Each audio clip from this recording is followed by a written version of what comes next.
Last video में मैंने questions दिया था, ऑब्जेक्टिव पैटर्न्स के क्वेश्चंस थे। दो क्वेश्चंस मैंने दिया था। पहले क्वेश्चंस में 15 सब पार्ट्स थे और सेकंड में 5 पार्ट्स थे। सेकंड क्वेश्चन एमसीक्यू था बेसिकली, और फर्स्ट में इवेंट और ट्रांजैक्शंस में क्लासिफिकेशन करना था कि कौन से स्टेटमेंट्स हैं जो ट्रांजैक्शंस हैं ओनली और कौन से स्टेटमेंट्स हैं वो इवेंट्स हैं।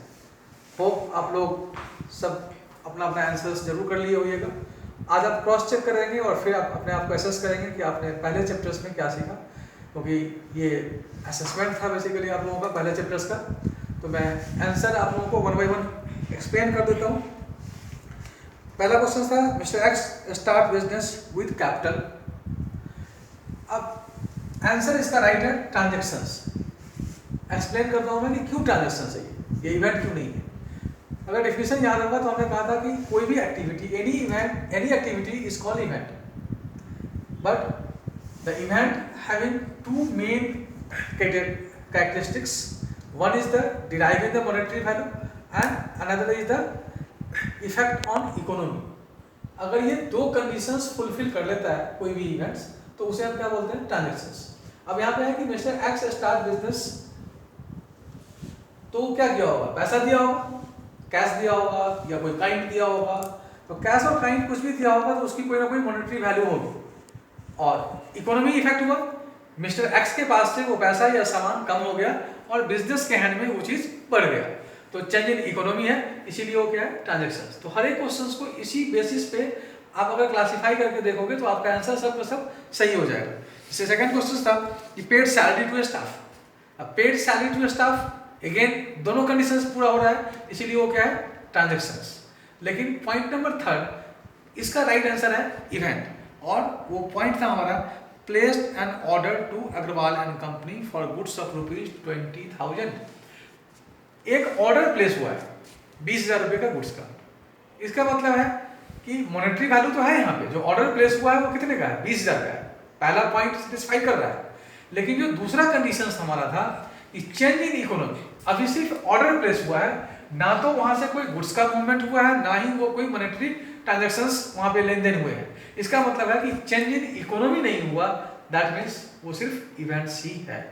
तो ट्रांजैक्शंस होने के लिए दोनों कंडीशन सेटिस्फाई होना बहुत जरूरी है। जब तक दोनों कंडीशन सेटिस्फाई नहीं होगा तब तक कोई इवेंट ट्रांजैक्शंस में कन्वर्ट नहीं होगा।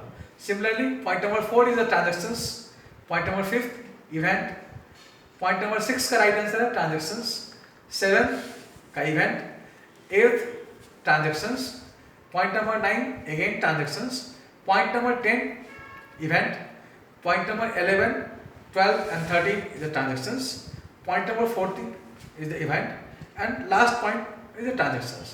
तो जो अभी हमने 2-3 एग्जांपल्स आप लोगों के साथ डिस्कस किया, ऐसे ही आप लोग क्रॉस चेक करके देखिएगा कि वो इवेंट और ट्रांजैक्शंस है कि नहीं है। फिर भी अगर कोई डाउट्स होगा तो जरूर आप कमेंट कीजिएगा, मैं आपको समझाने की कोशिश करूंगा। जो दूसरा क्वेश्चन था एमसीक्यू, उसकी अगर बात करें तो एमसीक्यू के अंदर जो पहला क्वेश्चन था उसमें कहता है कि कौन सा इसमें से फंक्शन नहीं है, किसका, अकाउंटिंग का।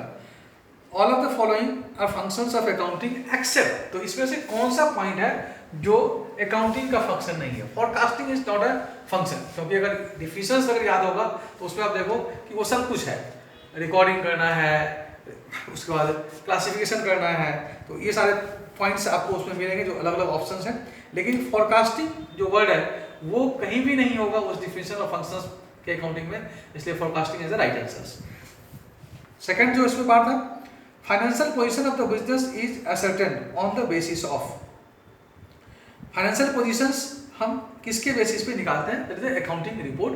बैलेंस शीट के बेसिस पे देखते हैं, और बैलेंस शीट क्या है, हमारा अकाउंटिंग रिपोर्ट है, इसलिए right answer is accounting report. Third question जो हमारा है उसमें कहता है कि users of accounting information are, जो ऑप्शंस थे आपके उसमें अलग अलग नाम लिखा हुआ था, उसमें से पूछा जा रहा था कि इसमें अकाउंटिंग इन्फॉर्मेशन के यूजर्स कौन से हैं। इसमें सारे जितने भी नाम दिए हुए हैं, all are the users of the accounting, like customers दिया हुआ है, गवर्नमेंट एंड टैक्स अथॉरिटीज हैं, मैनेजमेंट है, ये सब के सब लोग अकाउंटिंग इन्फॉर्मेशन को देखते हैं, सब लोग उसमें इंटरेस्टेड हैं, इसलिए all are the users of the accounting information. Question number 4 जो इसका पार्ट था उसमें पूछ रहा था कि book keeping is mainly concern with, book keeping किस चीज से मेनली कंसर्न रखता है।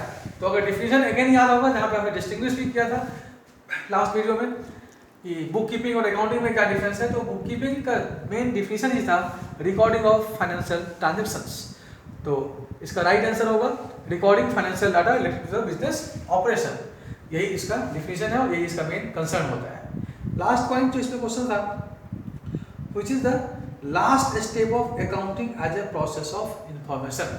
अगेन हम लोग पहले वीडियो जहाँ पे हमने चैप्टर शुरू किया था, तो वहाँ पे सारे स्टेप्स बताए थे कि अकाउंटिंग के अंदर कौन कौन से स्टेप्स होते हैं, और उसमें था सबसे लास्ट में आपने देखा होगा कि जो कुछ भी हम रिपोर्ट तैयार करते हैं उसका लास्ट में सेकंड लास्ट है इंटरप्रिटेशन, और सबसे लास्ट में जो इंटरप्रिटेशन करने के बाद उस रिपोर्ट को कंसर्न पर्सन जो उससे जुड़ा हुआ है, जिसको उसकी जरूरत है, उसको हम क्या करते हैं, कम्युनिकेट करते हैं। तो is the last step of the accounting is the communication of the information. तो these are the right answers. तो आप लोग क्रॉस चेक करके अपना अपना असेसमेंट कीजिए, और इस तरह से जो पहला चैप्टर 11th का है हमारा इंट्रोडक्शन टू अकाउंटिंग, वो कंप्लीट होता है। आप लोगों से रिक्वेस्ट है कि कोई भी डाउट्स है तो जरूर आप मेंशन करेंगे। चैनल सब्सक्राइब कीजिए, बेल आइकन बेल बटन को जरूर प्रेस कीजिएगा, ताकि जब हम नया चैप्टर्स का वीडियो बनाएं तो उसकी इन्फॉर्मेशन आपको इमीडिएटली मिल जाए। जय हिंद, थैंक यू।